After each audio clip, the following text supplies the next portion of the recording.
BA part first के प्रथम paper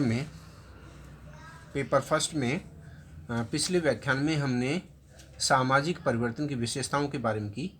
अब हम और इसके बारे में, विशेषताओं के बारे में थोड़ा और विल्बर्ट मूर ने आधुनिक समाजों में सामाजिक परिवर्तन की कुछ अन्य विशेषताओं को उल्लेख किया, जिसके बारे में यहाँ हम अध्ययन करेंगे।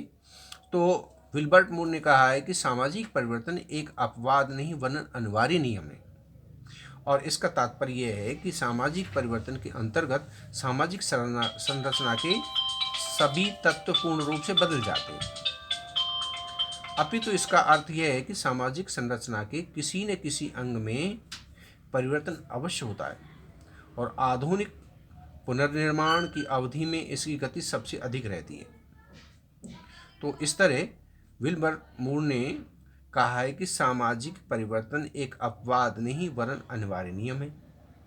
दूसरा, उन्होंने कहा है कि पहले के समाजों की तुलना में आधुनिक समाजों में परिवर्तन अधिक होते हैं, और उन परिवर्तनों को आज हम अधिक स्पष्ट रूप से देख भी सकते हैं।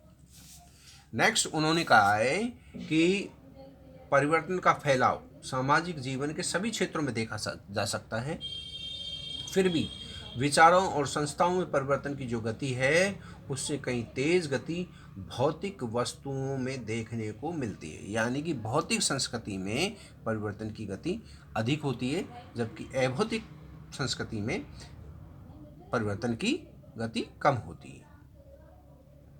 नेक्स्ट, स्वाभाविक ढंग से एवं सामान्य गति से जो परिवर्तन होते हैं, उनका प्रभाव हमारे विचारों तथा सामाजिक संरचना पर अधिक पड़ता है। सामाजिक परिवर्तन के संबंध में अनुमान लगाया जा सकता है, किंतु उसके बारे में निश्चित रूप से कुछ कहा नहीं जा सकता। यह हमने पिछले व्याख्यान में पढ़ा। अब हम बात करते हैं सामाजिक परिवर्तन गुणात्मक होता है, अर्थात सामाजिक परिवर्तन के अंतर्गत एक स्थिति दूसरी स्थिति में को परिवर्तित करती है। सामाजिक परिवर्तन गुणात्मक होता है, अर्थात सामाजिक परिवर्तन के अंतर्गत एक स्थिति दूसरी स्थिति को परिवर्तित करती है, और यह क्रम तब तक चलता रहता है जब तक इसके अच्छे या बुरे प्रभावों से संपूर्ण समाज परिचित नहीं हो जाता। फिर नेक्स्ट, इसकी विल्बर्ट मूर ने विशेषताओं को उल्लेख किया। उसमें है, आधुनिक समाजों में सामाजिक परिवर्तन न तो मनमानी ढंग से किया जाता है, और न ही उसे प्राकृतिक नियमों का स्वतंत्र व असंगठित छोड़ दिया जाता है। इस तरह साधारणतः प्रत्येक समाज में सामाजिक नियोजन के द्वारा इसे नियंत्रित कर इच्छित उद्देश्यों की पूर्ति की दिशा में क्रियाशील बनाया जाता है। तो इस तरह हम विल्बर्ट मूर की इन परिभाषाओं से परिचित हुए, और हमने जाना कि सामाजिक परिवर्तन एक अपवाद नहीं वरन अनिवार्य नियम है, और पहले के समाजों की तुलना में आधुनिक समाजों में परिवर्तन की गति तीव्र होती है, और परिवर्तन सामाजिक जीवन में सभी क्षेत्रों में देखा जा सकता है।